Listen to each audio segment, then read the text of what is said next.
10x your service design offering with Smaply. Take 20% off any order with This Is HCD 20 off.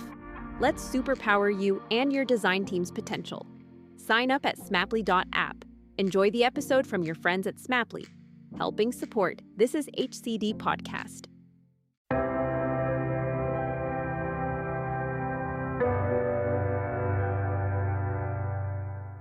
Hannah Smith is a freelance WordPress developer from Bristol with a background in computer science.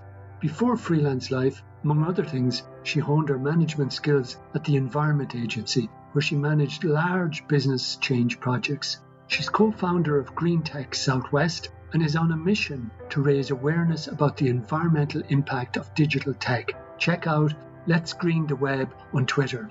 She also likes dogs, plants and snow, and Hannah is just an all-round brilliant person. I've always been interested in sustainability, and I've always felt a very deep affinity and a deep connection with the earth around me. I've had that ever since I was a kid. But it's really only in the last 2 years that I've realised that sustainability and digital go together and that they have a relationship with one another. So I worked at the Environment Agency for a very long time. I was there for about 7 years in total. And when I was there was this general mindset that digital is better because we could see the reams of paper that came in when people filled in consultations online or when they submitted information, business planning information or any kind of information. We'd see it, we'd stack it in the office and we'd have a physical problem of where on earth do we put all this blinking paper that's around us? So there's always been this sort of this feeling that digital is better. And as we know, you've taught me a lot about this. We know that digital is just largely unseen. And that is the beauty of it, isn't it? You delegate it out to someone else. It's someone else's problem to manage and store that information for you. You just want to be able to access it. So it's really only been in the last couple of years that I've realised, wow, okay, hang on, all is not what one seems to think. Whoever came up with the terminology, the cloud, I think, what a brilliant bit of marketing that's been, because it really does invoke this feeling of something quite harmless that's sort of floating around and intangible. And it's really not, is it? It's quite the opposite. So I think in the last 2 years, I've really, on a personal level, really started to dig into this stuff and realize that there's a connection between these two things. I mean, I've always been mindful about the amount of stuff I have in my life. So I've always been very mindful about not buying the latest gadgets anyway. And that's only because I just don't like stuff very much. But yeah, the last 2 years, I've really realized just how much of an impact that stuff has that I had really, no real idea about. And I do these days. And it's interesting as a tech professional. So as you know, Gerry, I'm a developer and I work with code. And I'm not really someone that I would describe as being sucked in by the new and the shiny. But I do love a good new code framework. Or I do love this offer or this opportunity to use something new that might make my life as a developer better. And I think that's wonderful. Great, isn't it? People solving problems and, trying to make things better for themselves and then, making that code available to others. But what I hadn't kind of realized is that all this code starts to add up. And yeah, sure, you might be using this code base to solve one problem, but actually it comes bundled with a load of other features that you don't need or you don't want. It's not always easy to turn it all off. So as a developer, I've really started to sort of look into thinking about what I'm loading into something, what's running in the background, and why. Why is it running? What is it there? What's it doing? I guess an observation from me is that it's an awful lot to know as a developer to be thinking all the time about what exactly is this bit of code I'm loading in doing down to the nth degree. But But yeah, there is a lot of excitement around that too. So I can kind of understand to some degrees why in the developer world we've ended up with all this kind of nutty, bloated code. It's come from a good place, I think. But I think, yeah, there is an opportunity for us to sort of take a step back now and kind of have a bit of a reassessment about what we're creating and why. Yeah, no, that's a great story and a classical story in a way. I mean, the same with myself. It's really I was maybe a year ahead of you in figuring it. I mean, I've been working in the web industry for 25 years, and I sometimes say if it takes everyone else as long to figure it out as it took me, well, we've no hope. So, like I'm not, it was just exactly a kind as you described. So I'm not going to go into the story from my side, but that sense of, that it is a lot of, it's hard work, isn't it, Hannah, when you have to really, it's easier to take the prepackaged framework than to really, have to think deeply. And is that a root cause that these frameworks or whatever are a response to increasing complexity, but the price we pay for the convenience is waste? Or is there a way to, do you see frameworks or approaches to code development that can give that convenience, but not don't bring all the packaging of the waste that comes with it? These solutions to complexity seem to come embedded with a lot of waste.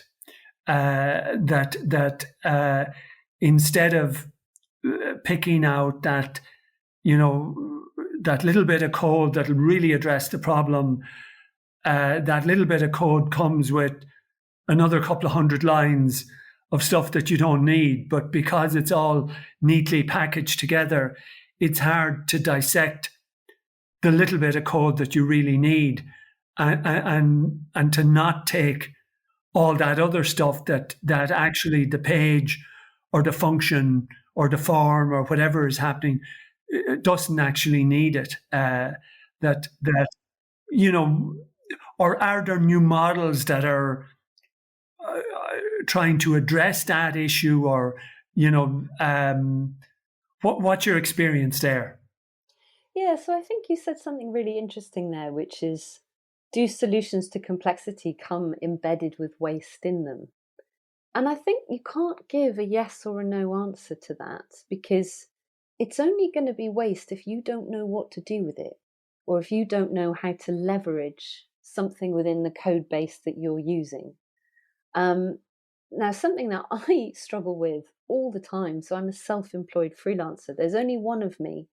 I can't keep up with all these new solutions that are being created.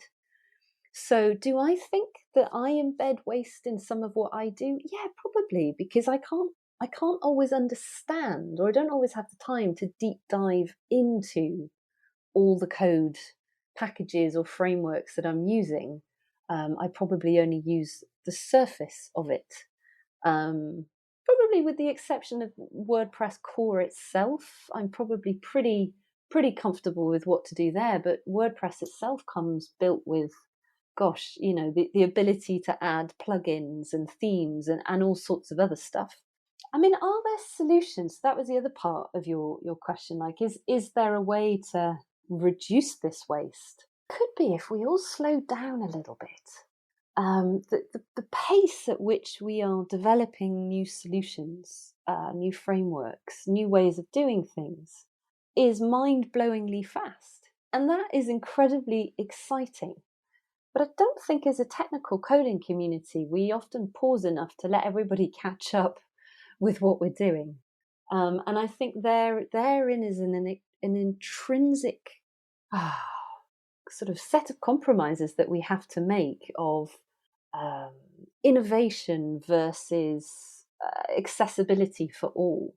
And I think in the tech industry at the moment, we are a little bit too swayed towards innovation and the new and the shiny, rather than actually making the tools and services that we create accessible to all. And I think if we slowed down a little bit, everyone would probably be quite grateful.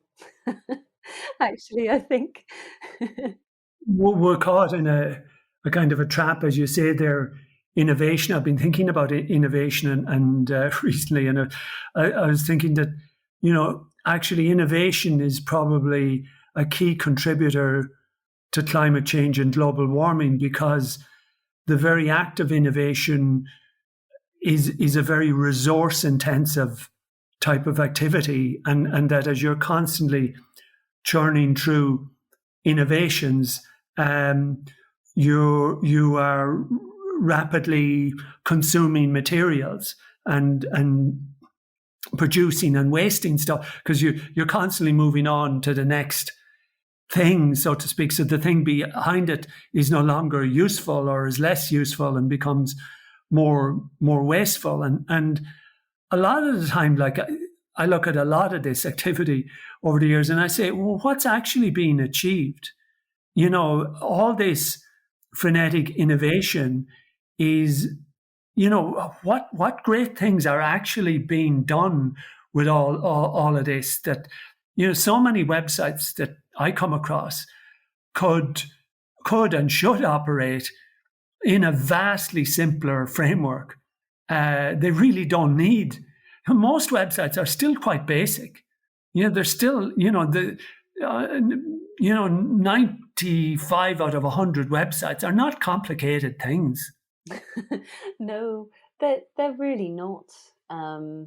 Yeah, I mean, the vast majority of them are essentially text and images, aren't they? But exactly, yeah. But we've got trends and fashions that now suggest that it's important to have those images flashing in and moving in, because everybody's losing their focus and their attention span. So so we've got, because of that societal problem, probably being caused by tech in the first place, to be honest, we've got sort of loads of different approaches and frameworks for animating images and wiggling images around and focusing people's attention, or rather trying to grab their attention.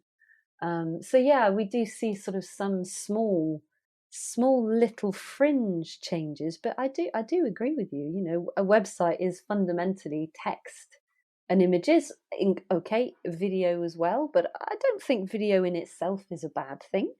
It just depends on what it's used for. You said something really interesting earlier. You sort of said, change is a resource intensive activity, and boy, it really is, isn't it? Yeah. And I think a lot of people who are developers get really excited by change, get really excited by new. I mean, I don't know if there's any stats around this. I bet there are, but I reckon you'd find that like 95% of projects that developers start never get finished. There is something very, very exciting about being in control, about being in charge of something, and creating something.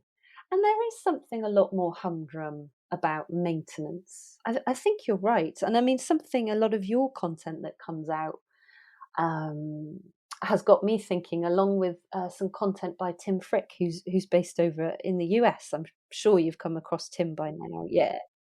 Yeah, and it's this idea of kind of maintaining your content, and actually, that to be truly sustainable, you are maintaining your content for the longer term.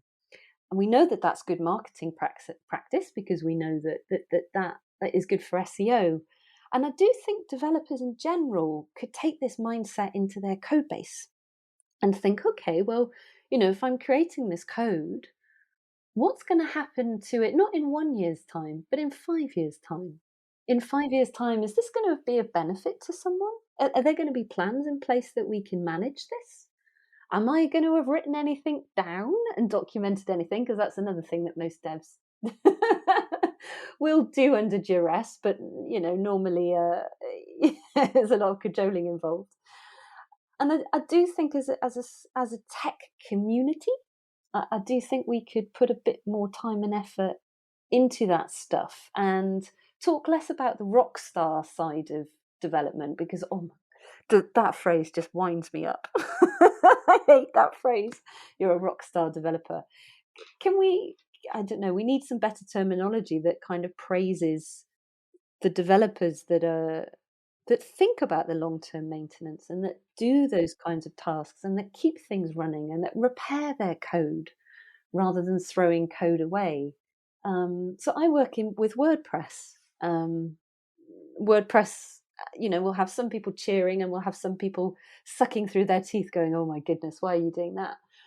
But WordPress is really, really interesting software because it's just had its 18-year anniversary, which is an incredibly long time for some software to be around. 18 years is something quite remarkable.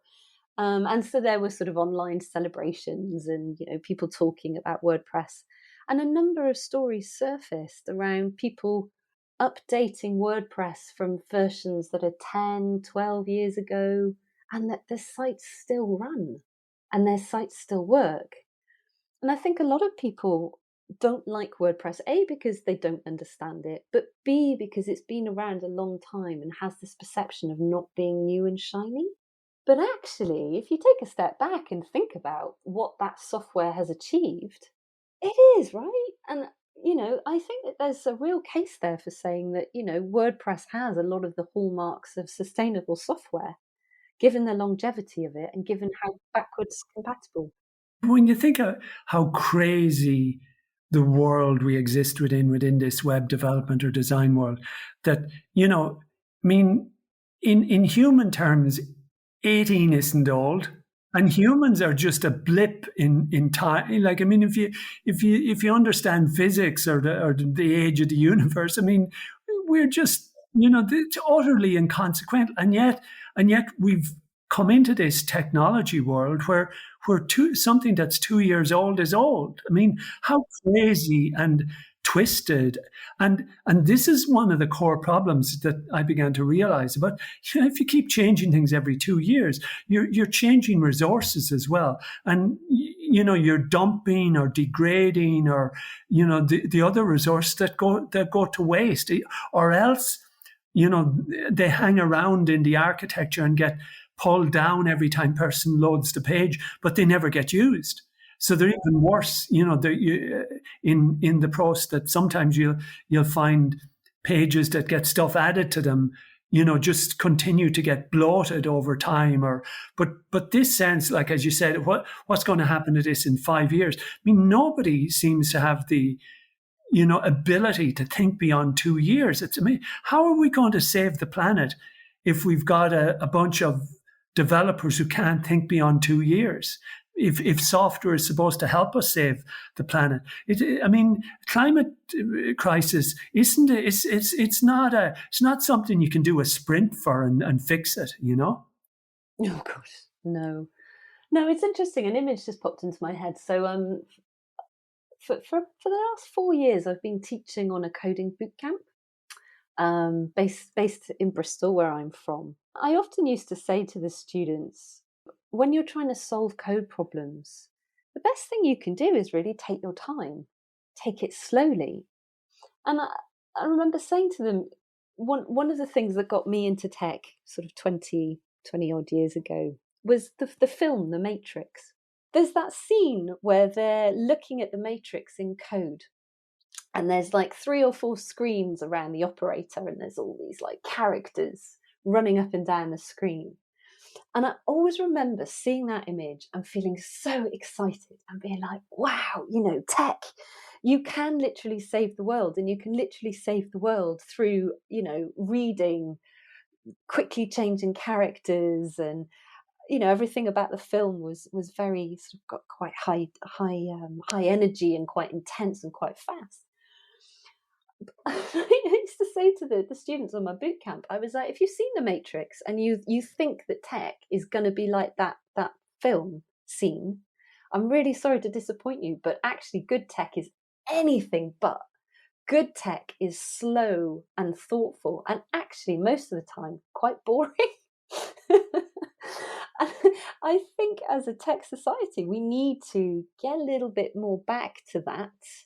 and have less of the sort of the notions of everything's got to be fast moving and your characters are whizzing across the screen and everything's happening at a million miles an hour, and just slow down a little bit. That's one of the core characteristics, I think, of digital is speed, because, it has this inherent fluidity to it because of its impermanence, because it's not a chunk of wood or it's not a chunk of steel. It's digital is just a more fluid thing. So it seems to orient itself more to speed. So we need to train people in ways to slow down that probably a carpenter wouldn't require to train their students, in the sense of, there seems to be just part of the digital culture that a kind of screams speed. Whereas, if you want to make a piece of furniture, or a piece of steel, there is a certain, constraint either from the furnace or the chisel or the whatever, that constrains the overreaction. And maybe that's part of why they pull all these frameworks, because they don't want to take the time to write the 15 lines of code that really is all that's needed. And it's easier just to pull down 600 lines of code that does the thing, but also does 20 other things as well, which they don't need it to do. Yeah, it's really, really interesting there, likening traditional hands-on craftsperson.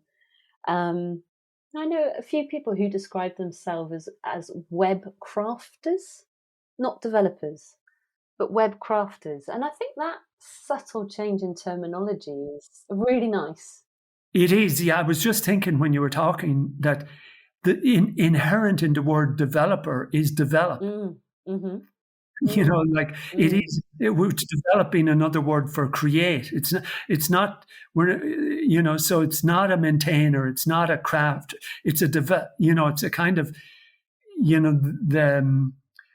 that language reflects the production culture that, and it's interesting to hear that some people, are no longer wish to use that type of label.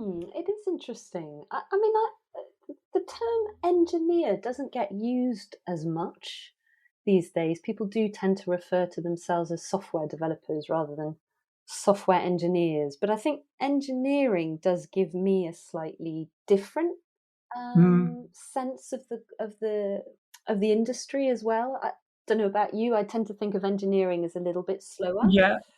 Well, it's more comprehensive. I think it's a deeper word in the sense it evokes a greater breadth of thinking, to me anyway. I think it does. I think that's that's a really interesting point, isn't it? That even the roles that we call ourselves, they have an innate urgency in them and an innate sense of speed. I mean, I'm so grateful within now I was going to say the developer industry. Maybe I should say the software engineering industry. You got me thinking about that now. I am grateful within the code industry, whatever we want to call it, that we're talking a lot more about mental health now. It's undeniable that there can be a lot of pressures on you as a developer. I work on my own and I put an awful lot of time and energy into my mental health. And actually, one of the things that I do the most is to try and find ways to help myself slow down and breathe a bit more and just go slightly slower, because I actually know that longer term, my solutions are way better. But it actually feels a bit like almost a daily fight for me to manage those emotions. Well, it's so important, but it's and again, I know I use the words as well, but I hate, even fight. We're so, we're going to fight against COVID-19, and we're going to fight. The language really matters. Like my wife gets me every night before we go to sleep. She says she studies a lot about positive psychology, and we each have to name 3 things we're grateful for today, that happened. And this stuff helps, the effort you make every day is so important, and so because you're not going to say, oh, I'll live crazy for 9 months and then I'll take 2 weeks to fix my mental health. Like it just doesn't work like that.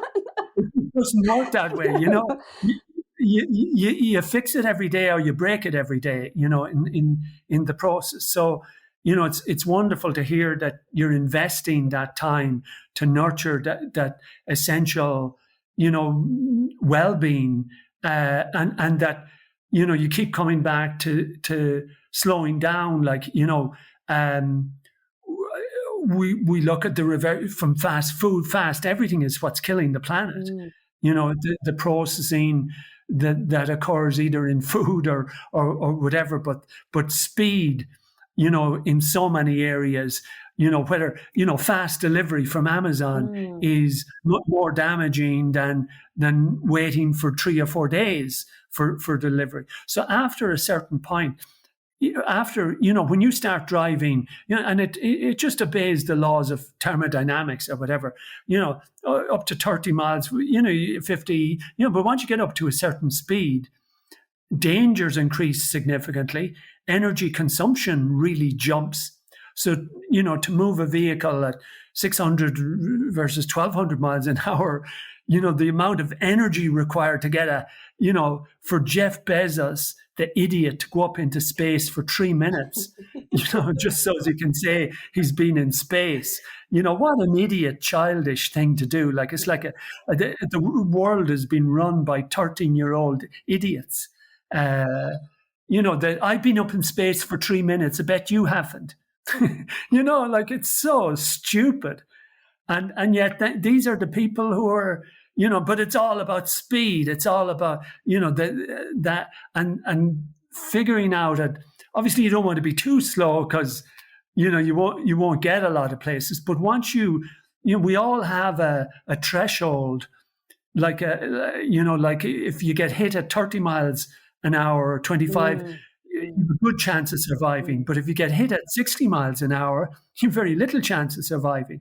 And I think if we're working at 60 miles an hour, our mental health is going to suffer a lot more than if we're working at 30 miles an hour. And as you say, we'd probably do much better work at 30 miles an hour. I think we would. I think we would certainly do less work. But I think that the work we would do would be the work that cuts out the noise, and it's the stuff that really matters. I mean, but is it?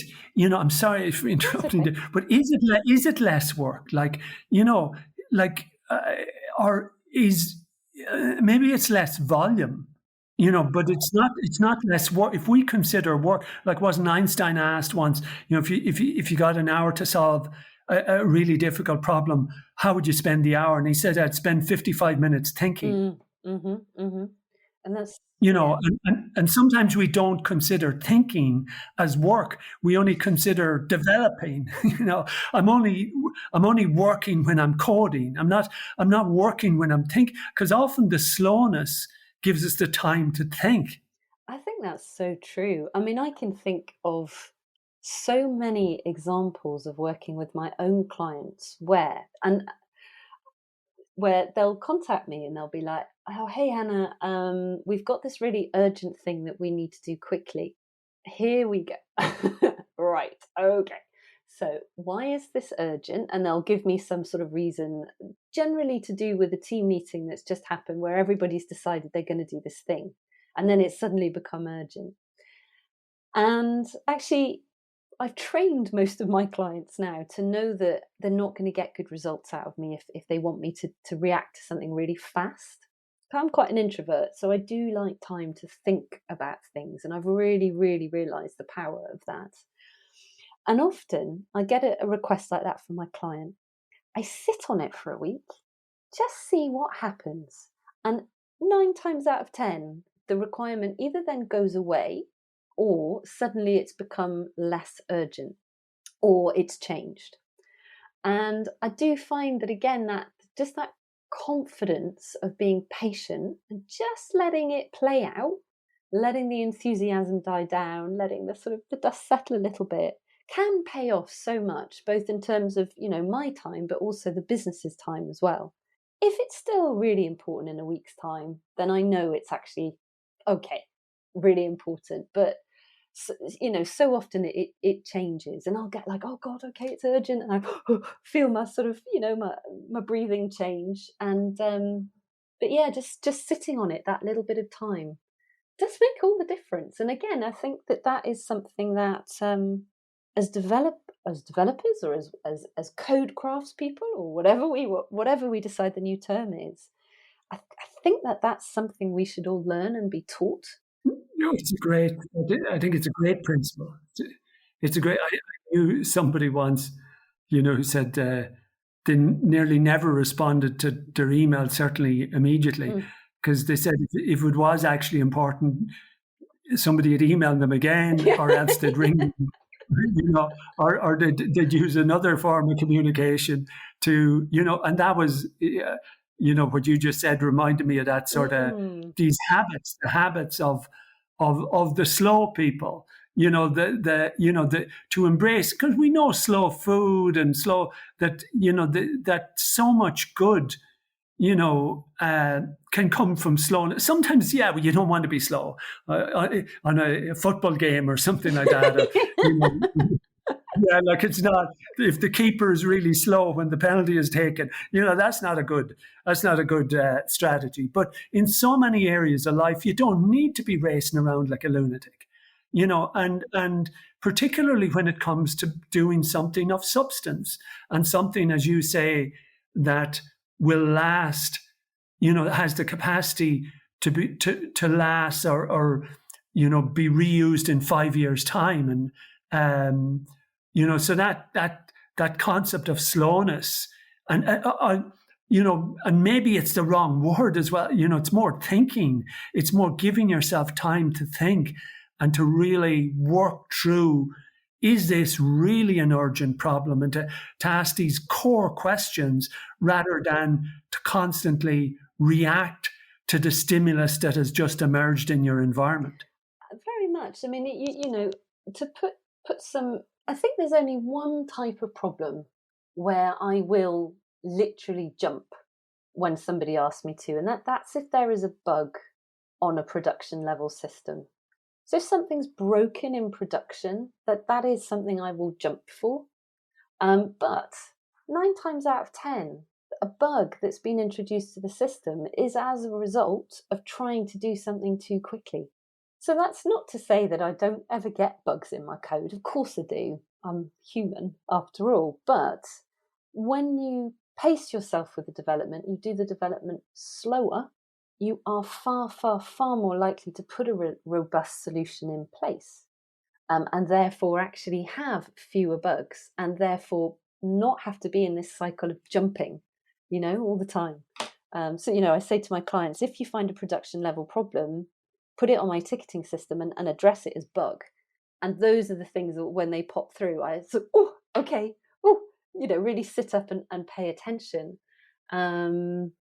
So there's some interesting stuff around there. You just create this sort of almost self-fulfilling prophecy of having to work quickly if what you're pushing out is quick in the first place. When you be looking at a site that somebody else has done, or do you see common type of issues of waste, of unnecessary? Oh, yeah, this taking 9 seconds to download, and the reason is, have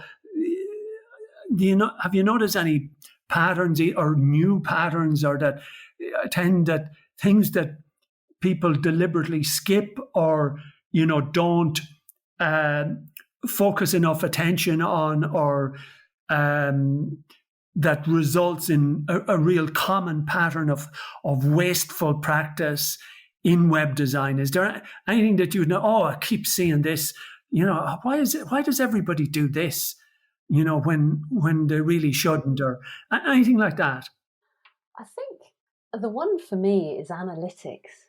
That is the one the one thing that when I inherit a site and someone tells me it's slow, okay, there will be other reasons as well, but the most common one is an excessive use of analytics programs.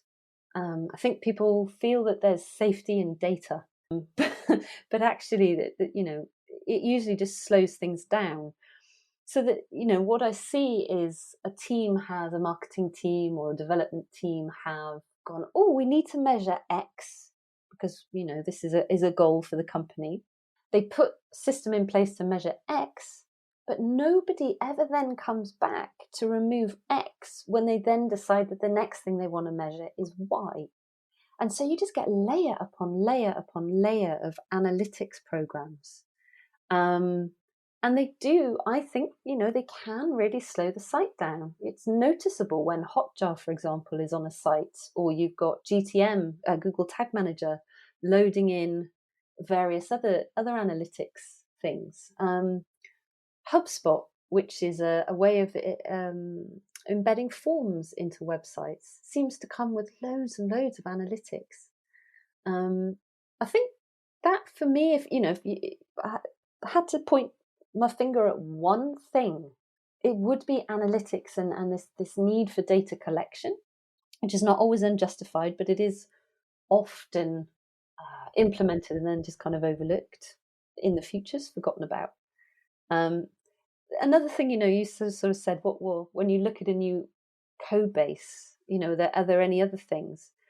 When I look at a code base, I can always tell what kind of client I'm working with by the quality of the code.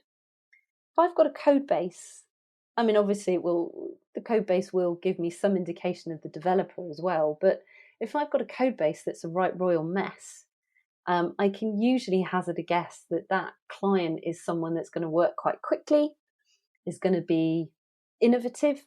And I don't mean innovative necessarily in a negative way, because innovation can be really exciting and can be really, beneficial. But if it's a client that flexes and changes a lot, I can nearly always tell that from their WordPress code base, because it'll be a mess. There'll be stuff in all over the place that's not being used, or templates that haven't been cleaned up, or CSS that's all over the place. And clients that generally want quick results out of developers will get a code base that's like that. I was talking to Tom Greenwood. He was saying, there's an awful lot you can do with a megabyte. Yeah. There's an awful lot you can do. I mean, most web pages don't need to be a quarter of a megabyte in size, and yet they're 4 megabyte in size. Absolutely. And again, it all comes down to slowing down, because as a content creator, I do quite a lot of writing, and I do some teaching as well, and I'll be doing more of that coming up as well, with an interesting project that I've got coming up.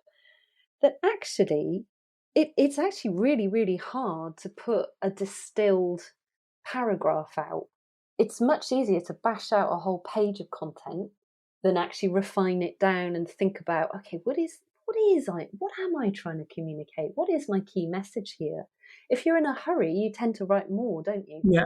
Than if you're you're taking your time and you're really distilling what you're doing down to make it useful. I think the same is absolutely true of coding as well. If you're in a hurry, you'll produce more. Actually, the best days that I have at the office are the days where I can take code out. Those are always my favorite days. I always feel great when I get the opportunity to remove code from something. Well, it's a great principle, and kind of back quoting Tom again earlier. He was saying he was agreeing with you about the analytics, and that he says most websites don't even need any analytics, and that's what I've learned over the years. Like I remember working on, I used to be Web Trends back in the 90s. So that was the big, and I remember sitting around in so many meetings and people, trying to look intelligent, figure out what the hell Web Trends meant and whether all the bounce rate went up or the blah, or, and basically most of the metrics are crap. Most of the stuff, they've no meaning. They've no useful meaning. It's not like it tells you, oh, don't go out now because it's raining. It doesn't really give you useful. It's just, well, it could mean this and it could mean that. It could be raining, it could be snowing, it could be sunny. Actually, a lot of, like I said, it's a pandemic. A health website is getting a lot of traffic. Whoa, like what, like that's, volume in many situations can be a negative indicator, not a positive indicator. If you've got a shitty product with loads of bugs in it and you've got loads of people coming to your website trying to figure out how to overcome an issue, you've got lots of traffic. So in a huge number of situations that I was in, the organizations didn't need any analytics. Maybe they could turn them on for 2 months in the year, but they didn't really make really much of a difference in anything other than analytics theater, of somehow proving that your little campaign actually did something, when all it did was annoy the hell out of people. But, you got some analytics that showed whatever. But that, again, I suppose these analytics are a reflection of our need, our vanity for metrics, and our vanity for showing that we've created volume. I think that's a really good point. And I was just thinking back to some of my experiences when I was at the Environment Agency. So I would, end up at a lot of board meetings and committees and things when I was at the Environment Agency. And data was never the problem. So there was always plenty of data around, what water quality issues we had, or what bathing waters were safe, or whatever. The issue wasn't data per se, it was analysis, intelligent analysis that actually told you something. And that was always the pinch point, so these, senior executives would just get given pages upon pages of data. And, you can't make head nor tail of that data when you're sat in a meeting with someone. It's the intelligent analysis that then tells you the cause of that data and what could be done about it. That's the intelligent part. That's the part of value. And I think that, like, oh well, the solution is just some software. Look, we can solve all your analytics headaches by giving you easy access to all the data. But it never solves the fundamental problem of then understanding. It creates the even bigger problem that, reminds me a little bit of this analysis I've done of photography, of, the amount of digital photographs. I mean, last year we took 1.4 trillion photos. We took more photos last year than in the entire 20th century. And what happens in that environment is that there's now professions in the US, photo managers, and this woman was saying the average family takes 5,000 photos. Well, when you're taking 5,000 photos, you can't find the good one. So when you're collecting so much data, you get to a point where the new data smothers any analytical ability to really find the useful data. So we're in a situation now where we're constantly feeding, and we can't stop feeding each other. And the more we feed ourselves with data, the less we're able to analyze it. I've never seen, I don't know if you've noticed, I've never seen less information architecture skills around. Like back in the 90s, I had more conversations about how do you structure this? How do you classify this? It's like today, people just feel like, well, you can't. So let's just give up. Google will figure it out. Let's not even try. You can't create an information architecture because we've just got too much data. So we won't create any information architecture, or essentially, or else we'll do it so quickly and on such a whim, and with so little expertise. Like it's a strange world that as data explodes, actually the skills to understand it become even rarer. Yeah, they do. They really do. I think that's really interesting. Yeah, I was just thinking about the photo manager. I mean, so one of the things that I love doing in my free time is snowboarding. It's like my absolute favorite sport. And so you see so many people on the slopes with GoPros, attached to their camera or attached to their chest, whatever. And my husband and I were like, should we get a GoPro to attach to the dog? Because that would actually be quite funny, because she comes, we'll go hiking, boarding, and she'll like come running with us and stuff. And I just looked at him and I said, no, can we not? Because what that means then is that's less time for me snowboarding and more time in front of the blinking computer, going through all the footage and deciding what to do with it. And I don't want that burden of that data in my life. I don't want to have to be responsible for it. Because that's a key, I think, Hannah. It's something that that we do far less thinking, real thinking today. We're constantly looking for something to do the thinking for us, to do the feeling for us, to do the living to experience the holiday for us. We can't experience the holiday if we don't experience it through a GoPro or whatever, but we actually can. We can experience it through our eyes. We can experience it through our nose and through our ears, and we should use those things more rather than constantly looking to, as much as we love technology, for technology to do the living and the thinking for us. I think that's an absolutely excellent point. I really do. I mean, that's very much where I've ended up. Just let me be. Just let me be. Let me have time. That's the most precious thing that anybody can give me, is time. And I think it's the most precious thing that you can give to anything that you're working on is time. If you're interested in these sorts of ideas, please check out my book, Worldwide Waste, at gerrymcgovern.com. To hear other interesting podcasts, please visit thisishcd.com.